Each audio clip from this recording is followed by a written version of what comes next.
Hello everyone and welcome to SPM IAS Academy daily answer writing session. इस session में हम आपके साथ कुछ क्वेश्चंस डिस्कस करते हैं, उसका स्ट्रक्चर डिस्कस करते हैं और आप अपने आंसर हमारे टेलीग्राम ग्रुप पर पीयर रिव्यू के लिए सबमिट कर सकते हैं। Students of SPM IAS Academy can submit their answers for faculty review in their respective batches WhatsApp group. Quickly start करते हैं आज के सेशन को। The first question is on the usefulness of United Nations these days. I request everyone to pause this video, read the question thoroughly and then start. सबसे पहले समझते हैं that what is the assertion of this question. ये question बोल क्या रहा है? Question बोल रहा है कि यूनाइटेड नेशंस अब यूजफुल नहीं रहा है। It has outlived it's usefulness. अब वो यूजफुल नहीं रहा है। उसने जब यूनाइटेड नेशंस बना था, those were the conditions of 1945, but it no longer represents the contemporary world. And then it is asking you to critically analyze the above statement. You need to examine the issues with the UN and you also have to suggest that what reforms have to be undertaken. So एक बार जरा समझते हैं इसका directive word क्या है। Directive word is critically analyse. This means the first statement which is here, which is saying that United Nation अब useful नहीं रहा है और it is not representing the contemporary world. आपको इस बात को क्रिटिकली एनालाइज करना है। जब भी किसी बात को क्रिटिकली एनालाइज करना होता है तो आप उसके मेरिट्स देते हैं, आप उसके डीमेरिट्स देते हैं और फिर आप बताते हैं क्या होना चाहिए। Moreover the question also says to examine the issues. जब एग्जामिन करना होता है, I have told you in previous lectures also कि एग्जामिन करते टाइम पर आपको issue by issue, point by point बताना होता है कि वहां पर सही क्या है और वहां पर गलत क्या है। तो क्वेश्चन का अगर लैंग्वेज देखेंगे तो वो पहले स्टेटमेंट को क्रिटिकली एनालाइज करने की बात कर रहा है और उसके बाद एग्जामिन करने की बात कर रहा है इश्यूज को। Question is of 15 marks, so you do not have that much space. Also you need to answer this question in 250 words only. तो जरा समझते हैं कैसे इस क्वेश्चन को आंसर कर सकते हैं। Before that, I just want to tell everybody who is not aware of the United Nations that you can refer to 24th October and 27th June newspaper for the basic understanding of United Nations. 17th January newspaper you can refer for the United Nations Security Council reforms, and for 1st January you can refer to Sustainable Development Goals. So these are the basic things which you must know. And this question is coming from paper 3 International Relations, paper 2 World History, and it is also useful for the political science optional student collective security जो उनके यहाँ topic होता है। So समझते हैं इस question को कैसे आंसर करना है। पहला बात जो बोल रहा है, UN has outlived its usefulness, that is assertion, that is a declaration from the question। इसको आपको इस पर डिस्कशन नहीं करना है, बट आपको क्रिटिकली एनालाइज करना है। आपको बताना जरूर है कि क्या ये बात सही है या नहीं है। तो जरूरी है कि कुछ बातें तो हम लोग बताएं ही बताएं कि यूनाइटेड नेशन का एवोल्यूशन कैसे हुआ, क्या वो कंडीशंस थी, क्या वो चीजें थी जिसके बेसिस पर 1945 में वो बन गया, क्या उसने कुछ अच्छे काम करे और कैसे वो कंटेम्पररी वर्ल्ड को रिप्रेजेंट नहीं कर रहा है। We need to tell all these things. So essentially I have broken down. सबसे पहले आप बताइए evolution of the United Nation, कैसे यूनाइटेड नेशन बना था। यहां पर आप साथ में कुछ बताइए कि कुछ अच्छे काम जो यूनाइटेड नेशंस ने करे। आप उसके बाद बताइए कि क्या चैलेंजेस हैं जो यूनाइटेड नेशन को फेस करने पड़ रहे हैं अभी के टाइम पर, और क्या रिफॉर्म्स हैं जो यूनाइटेड नेशन में हो सकते हैं। क्विकली देखते हैं कि इस क्वेश्चन को कैसे इंट्रोड्यूस करा जा सकता है। Introduction, I have already told you कि इंटरनेशनल रिलेशंस के आंसर में इंट्रोडक्शन वाले पार्ट पर you need to mention that what is the contemporary phenomena on which this question has come. So आपको पता है आजकल के टाइम पर यूनाइटेड नेशन उतना अच्छा काम नहीं कर पा रहा है। Let me give this by some example. China अपनी एक्सपेंशनिज्म की पॉलिसी परस्यू कर रहा है and United Nation is not able to do anything with regard to it. Similarly United Nation की agency WHO is being heavily criticized due to its poor performance in management of the COVID pandemic। और example, Middle East में proxy wars हैं, आपको पता है, Shia versus Sunni का, led by Iran versus Saudi Arabia respectively. Then USA versus Russia का proxy war है, Turkey versus Saudi Arabia का प्रॉक्सी वॉर है। So this Middle East is being used as a ground for the proxy war, and it has been lasting for decade, but still United Nations is not able to do anything. Climate change is an emerging problem, yet United Nation उस पर भी कुछ नहीं कर पा रहा है. There is lack of consensus in climate change. केवल डील हो रही है बट कुछ सॉलिड एक्शन नहीं हो पा रहा है क्लाइमेट चेंज पर भी. So in this way you can see that United Nation is not able to perform as per its expectation.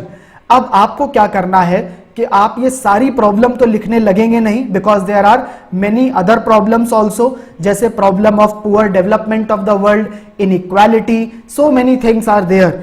But आप सारी प्रॉब्लम नहीं लिख सकते हैं. तो आप क्या करेंगे, कोई रीसेंट एग्जाम्पल ले लेंगे जहां पर United Nation has not been able to work properly, and then you will put that in your introduction. जैसे मैंने एग्जाम्पल में चाइना के एग्रेशन को उठा लिया है और बताया है कैसे यूएन इसको प्रिवेंट नहीं कर पाया है. WHO का भी आप यूज कर सकते हैं, मिडिल ईस्ट के प्रॉक्सी वॉर्स को आप यूज कर सकते हैं. You can use any of the failure of the United Nation and put it there in your introduction, so that you are able to answer to the examiner that you know that what is the context of this question. ये question का context क्या है आप उसको easily बता दें. आगे चलते हैं और देखते हैं कैसे इस आंसर की बॉडी हम लोग लिखेंगे. सो देखिए, कुछ बातें आप evolution of the United Nations के बारे में लिख सकते हैं, कैसे बना था, सैन फ्रांसिस्को कॉन्फ्रेंस के बारे में. All these things you can write. Then you can also mention that what are the 5 principal organs of the United Nation. कुछ यूनाइटेड नेशन का जो contribution like in terms of disarmament में क्या करा है, इकोनॉमिक डेवलपमेंट में क्या करा है, ह्यूमन राइट्स में क्या करा है. If you are not able to remember anything, कुछ याद नहीं आ रहा है, तो UNCLOS तो पढ़ा ही है ज्योग्राफी में, that you can mention. UNCLOS, that point you can mention, and that also you can right. United nation human rights commission के बारे में what ever you can remember about the few contributions of the United Nation, these things you can mention. Quickly चलते हैं एक बार United Nations के बारे में बताने के बाद और उसके कंट्रीब्यूशंस के बाद नेक्स्ट चीज पर, that is what are the issues with the United Nations. Quickly देखना शुरू करते हैं क्या यूनाइटेड नेशन के साथ इशू है. The first issue is in terms of the peace and the security issues. आपको पता है प्रॉक्सी वॉर्स हो रहे हैं, टेररिज्म स्प्रेड हो रहा है, न्यूक्लियर प्रोलिफरेशन है, बट यूनाइटेड नेशन इस पर काम नहीं कर पा रहा है. आप सीरियन क्राइसिस का एग्जांपल दे सकते हैं, अफगानिस्तान में टेररिज्म की बात कर सकते हैं. Pakistan and North Korea both are nuclear powered and now they both are acting as the client state of China. आप इनकी भी बातें कर सकते हैं. Pakistan is always seeing supporting the terrorism and spreading terrorism in India. ये सब बातें आप एग्जांपल्स में लिख सकते हैं and you can show that these are the issues with the United Nation. It is not able to maintain peace and solve the security challenges of the world. Second है United Nation Security Council. इसमें reforms pending है. अभी currently जो permanent 5 members of the United Nations हैं, they are representing the victors of the World War 2. जो losing powers थी, Germany, Japan, they are not part of the permanent 5 members. However the group of the 4 nations, that is India, Brazil, Japan and Germany, they also want to become the permanent 5 members, P5 of the United Nations Security Council. Second problem with the Security Council is that there is a misuse of the veto power. You can quote example of China. किस तरह से मसूद अजहर के case में China ने continuously Masood Azhar को global terrorist नहीं बनने दिया था, उसका designation as the global terrorist को ब्लॉक करा था चाइना ने repeatedly. So these are the examples with which you can show that security council is also not performing properly. Third है यूनाइटेड नेशन की problems are with administrative and the financial resources of United Nation. इसमें आप बात कर सकते हैं किस तरह United Nation is dependent on the contribution from its member states.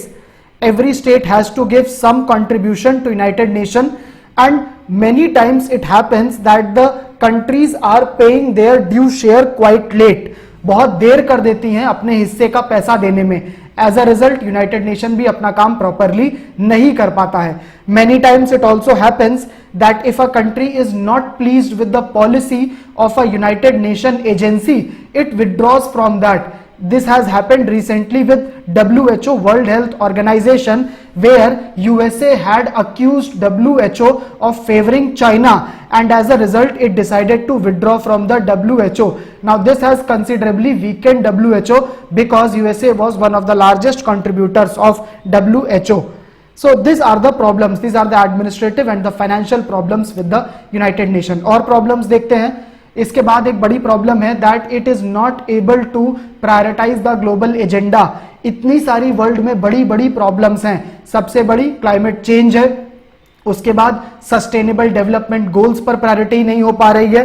Even though goals बन गए हैं बट उनकी फंडिंग और उनकी implementation is not up to the mark. There is a very big problem of the growing population in the world. 2050 तक we are expected to reach population of 9 to 10 billion people, and this is an unsustainable population.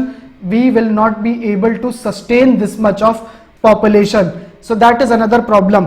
Many countries are witnessing problem of aging also, that their population is growing older but they do not know how to manage it. So these are the new global agenda, and United Nations is not able to act properly in these emerging problems. Then there are other issues which also have to be solved. There are problems of refugees. You know about Syrian refugees, Yemen refugees, refugees from Sudan and North African countries. These are also to be solved. United Nation का जो secretariat है वहाँ पर बहुत ज़्यादा हो गई है bureaucracy. There are so many. This office has become very big, and the problems which are coming in front of the United Nations Secretariat, these are not getting properly solved. Then United Nations ने इतनी सारी agencies बना रखी है अपनी, and they are doing overlapping functions also. So these are many of the issues. आप initially start करेंगे जो सबसे बड़े इश्यूज हैं, peace and security, security council, administrative and financial, और टुवर्ड्स द एंड आप जो छोटे छोटे इश्यूज होते हैं वो भी करेंगे. Now you can see in initial issues I am giving examples also and I am elaborating, but towards the end बस मैं छोटे छोटे पॉइंट लेके आगे बढ़ रहा हूं. This is just to show the examiner that I have too many points. Examiner को आप सब चीज तो एक्सप्लेन करने बैठोगे नहीं, उसको आता है बट दिखाना तो पड़ेगा कि हमको बहुत आता है, हमको बहुत पॉइंट्स आते हैं, तो छोटे छोटे पॉइंट बहुत सारे डालने पड़ जाते हैं, राइट. सो इस तरह से आप अपने आंसर को दिखा सकते हैं कि आपको आता बहुत है. और फर्स्ट वाला जो पार्ट है, examining the issues with the UN and it's agencies, that you can answer through these points. Now let us look at what reforms can be undertaken in the United Nations. एक बात याद रखिएगा, ये जो reforms हैं ये कहीं publish नहीं हुए हैं, ये किसी एजेंसी के नहीं है. Whatever reforms I am giving you, that is from my own side. You can also suggest more of your own reforms. एक एक करके देखते हैं. यूनाइटेड नेशन सिक्योरिटी काउंसिल का एक रिफॉर्म है, that is inclusion of the group of 4 that I have already told you. India, Japan, Germany and Brazil, they should be included as the permanent members. So G4 का ये inclusion होना चाहिए इन P5. Then veto power का जो misuse होता है, that must be check. There must be some measure through which this veto power misuse can be checked. United Nation का जो सेक्रेटरी है होता है, उसका रोल एक्सपैंड किया जाना चाहिए. और जो सेक्रेटेरिएट जिसके बारे में मैंने बताया था अभी कि ब्यूरोक्रेसी वहां पर बहुत डोमिनेट करने लगी है, उसको ट्रांसपेरेंट करना चाहिए उसके फंक्शन को. देन जो इसकी एजेंसीज होती हैं यूनाइटेड नेशन की, उनके जो ओवरलैपिंग फंक्शंस हैं उनको रिड्यूस करने के लिए कुछ काम होना चाहिए. उनके जो फंक्शन है क्लियरली डिवाइड होना चाहिए. वर्ल्ड कंट्रीज को जो भी कंट्रीब्यूशन होता है उनका यूनाइटेड नेशन का, वो उनको टाइम पर पे होना चाहिए.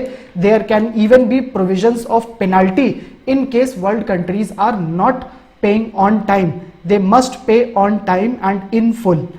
Next, there are other very important issues before the world like terrorism, border issues. ये सबको प्रायोरिटी पर लिया जाना चाहिए, because without solving these issues like terrorism and border disputes between the countries, we can not expect the United Nation to work properly. जब तक आप इन pressing issues को नहीं सॉल्व करेंगे तब तक लॉन्ग टर्म आप सस्टेनेबल काम कर ही नहीं पाएंगे. So these pressing issues have to be taken upon priority and solved. So these are the way ahead or the reforms which you can suggest. Next आगे देखते हैं कंक्लूजन इस आंसर का कैसे लिख सकते हैं आप. कंक्लूजन लिखने के लिए आपको बताना चाहिए कि United Nation is very important for the peace and prosperity. You can also write that the mistakes which were made during League of Nations those should not be repeated. United Nations should be more strengthened, more reform should be undertaken as soon as possible. So you can write about these things. Then there are few practice questions for you. The first practice question is on the India-China dispute which is going on, and how the reducing the dependence on the Chinese good can help India. This is the first question. The second question is on ethics case study. You have to read this case study and answer this. So this is about today's session. So tomorrow on Saturday and Sunday there will not be any session. This session will go on from Monday to Friday. You are getting 2 days to write your answer. Please write your answers and submit your answers for review. Thank you.